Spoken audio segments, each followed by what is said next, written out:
Global happenings today. We communicate, we analyze global news. Stay tuned. Hello, great people. Welcome back to Global Happenings today.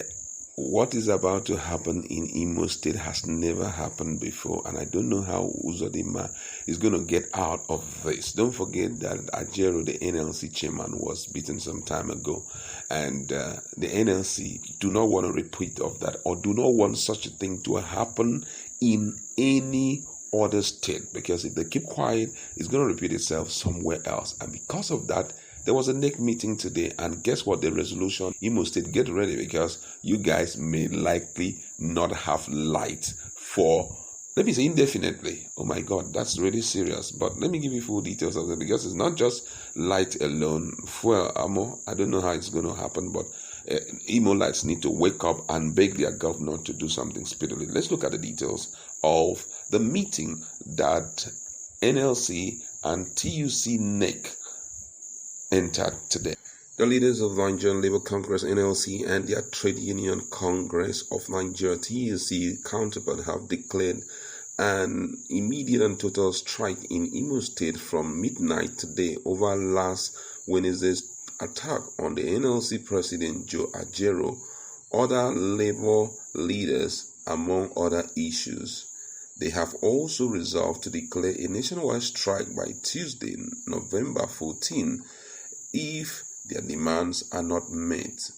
In a communique issued at the end of their joint National Executive Council meeting, NLC and TUC directed all workers and affiliates to ensure compliance. According to the communique, all flights into and out of Imo State, fuel supplies and electricity will be stopped immediately as applicable.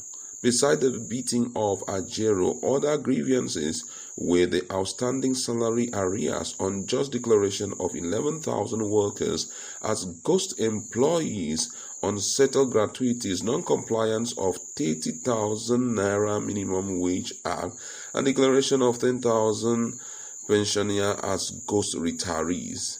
The communique was signed by NLC Deputy President and TUC President Prince Adewale Adeyanju and Festus Osifo, respectively. They said the meeting deliberated on the distressing incident involving the abduction and assault of the NLC President, Comrade Joe Ajero. Additionally, the council addressed the appalling act of violence and bloodshed inflicted upon him and fellow workers who had assembled at the NLC Imo State Secretariat in compliance with the directive on Imo State. These acts were perpetrated by the Imo State government, acting under the guidance of the governor and in collaboration with the Nigerian police. To this end, the joint NLC/TUC NEC in session observed that the decision to embark on an industrial action in Imo State was purely in keeping with its earlier resolution. The Imo State government, under Hope Uzodimma, heartlessly continued in its abuse of the rights and privileges of workers in the state. The government has reportedly reneged the agreement, most notably the accord reached on January 9, 2021 between the government and organized labor. Shockingly, some workers have been subjected to a staggering 20 months of unpaid salary under the unfounded label of ghost workers.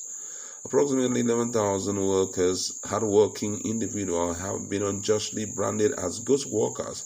Their salaries diverted even while they diligently carried out their duties. The wanton destruction of the NLC State Secretariat is a blatant attack on the right of workers and a violation of the sanctity of their representative body. The introduction of discriminatory pay practices and the imposition of apartheid-like policies in determining monthly payment is an affront to fair labor practices. The government has failed to address the 8-year backlog of gratuity owed to retirees, showing a grave disregard for the rights of those who have dedicated their career in service. The government has persistently shirked its duty to properly implement the 30,000 naira national minimum wage, a critical safeguard for the economic and well-being of the workers. The government witch hunt against trade union leaders through various guises constitute an alarming assault on the right to represent and advocate for the rights of workers. The continued deployment of thugs and violence against workers and their leaders is an unacceptable practice that undermines the democratic right of workers. The impoundment and illegal diversion of union dues, funds rightly belonging to the union, is a gross violation of the right of workers to manage their collective resources. Approximately 11,000 pensioners have been wrongly labeled as ghost pensioners, resulting in over 22 months of unpaid pensions, tragically leading to the loss of lives. The entire workforce is constantly subjected to threats of violence and sack, creating an environment of fear and uncertainty. The government's persistent resistance to the use of the instrument of social dialogue and collective bargaining is an affront to the principle of fair labor practices. The violent interference and disruption of the Imo State Delegates Conference demonstrate a blatant attempt to impose favored candidates on the workers, undermining their democratic rights. The communique recalled that workers had gathered to peacefully protest their infractions by the governor at the Secretariat of the NLC in Imo State as guaranteed by our extant labor law and the Constitution. The police supported a group of Imo State thugs led by the SA on special duties to invade the premises of the Imo NLC Secretariat and unleash mayhem on the few workers who have gathered, inflicting injuries and stealing and damaging personal effects, including various arms. The president of the NLC was subsequently subjected to brutalization, blindfolded and abducted by the police and taken to an unknown destination where he was further subjected to further violation and humiliation. The NLC and TUC have made demands on the government which have not been met as at the time of this session. The continued prevalence of the use of violence and impunity in negotiating rights and interests within the nation's socio-economic space against all known dictates of democracy I'll take that again. He said that the continued prevalence of the use of violence and impunity in negotiating rights and interests within the nation's socio-economic space against all known dictates of democracy and social dialogue. The communique noted that consequently the NLC/TUC NEC in session resolved to order the immediate withdrawal of services and shutdown of Imo State beginning midnight today, Tuesday.